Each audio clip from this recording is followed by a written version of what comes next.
Salut à tous, c'est Hacker59 pour vous présenter le chargeur autonome XP4001. Comme vous l'aurez compris, il s'agit d'un chargeur externe pour votre mobile ou autre. Alors, pourquoi XP4001 ?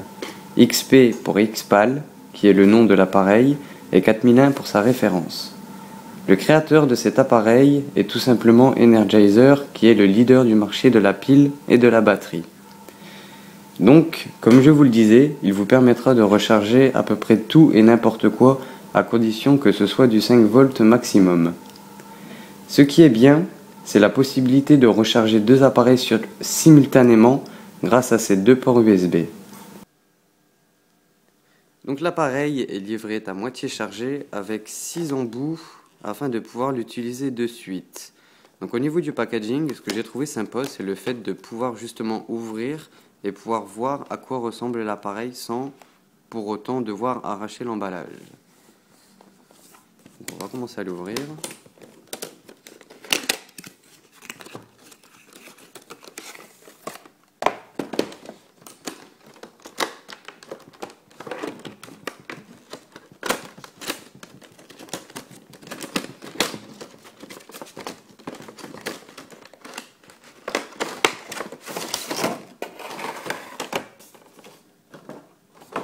Donc voici comment se présente l'appareil. En soulevant le couvercle, on peut y trouver les accessoires.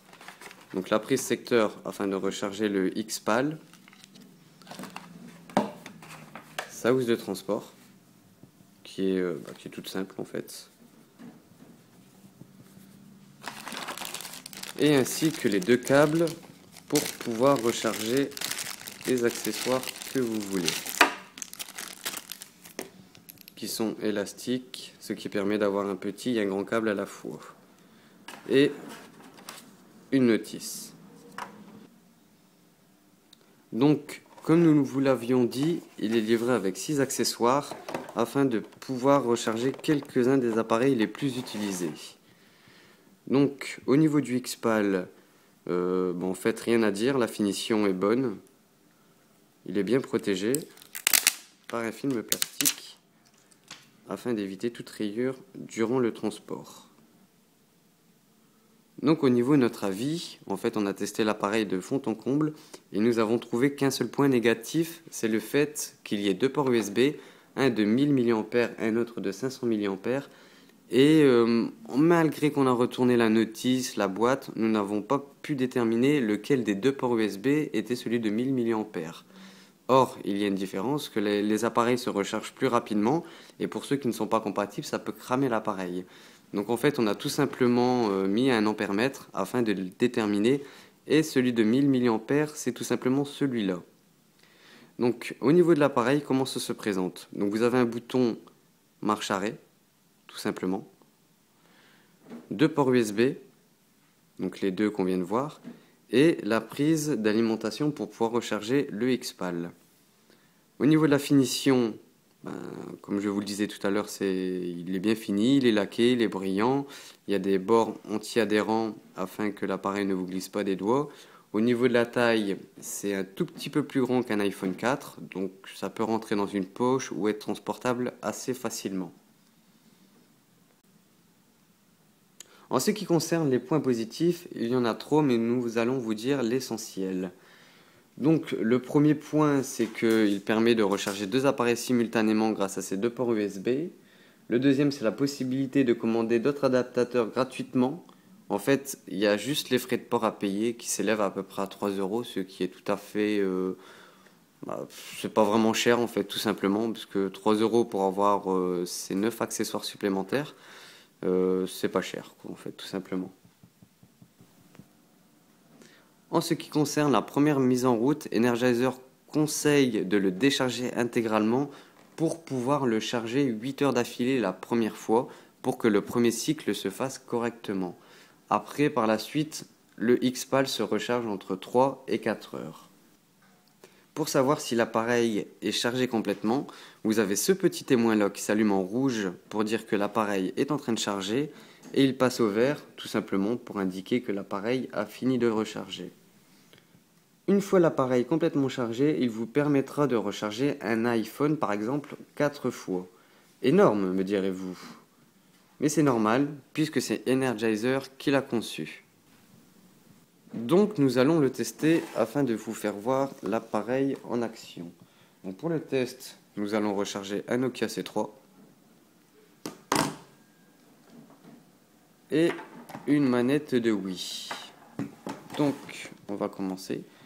Déjà, un point positif aussi, c'est que même si vous n'avez pas l'adaptateur qui va avec votre accessoire, en fait, généralement, admettons quand vous achetez un smartphone dans le marché, les trois quarts du temps, il vous donne une prise data. Donc une prise data, c'est le câble USB qui permet de relier l'ordinateur au téléphone pour pouvoir y transférer de la musique, des photos, des vidéos, enfin bref, tout ça. Et c'est ce câble-là qui va vous permettre de recharger votre téléphone, par exemple, si vous n'avez pas l'accessoire. Donc, nous, premièrement, on va commencer par recharger les manettes de Wii.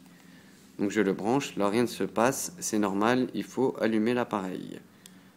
Donc voilà, ça s'allume. La manette, on voit qu'elle va commencer à charger. Donc là, la manette de Wii recharge.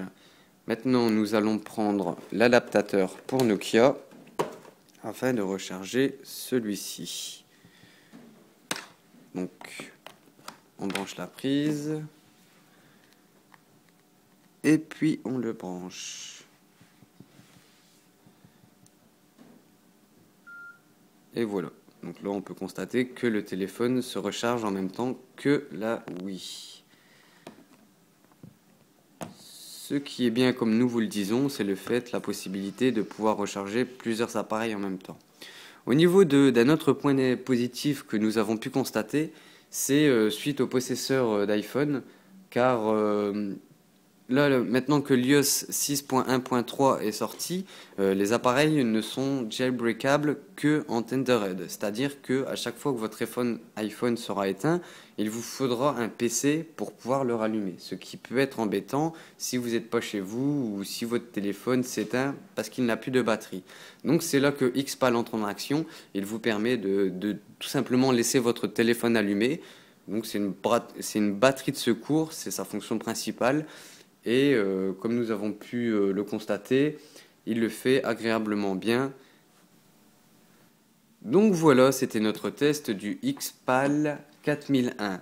Donc si vous avez des questions ou autres recommandations, n'hésitez pas à le faire dans les commentaires. Donc c'était Hacker59 pour Aki Devise et je vous dis à bientôt pour une prochaine vidéo.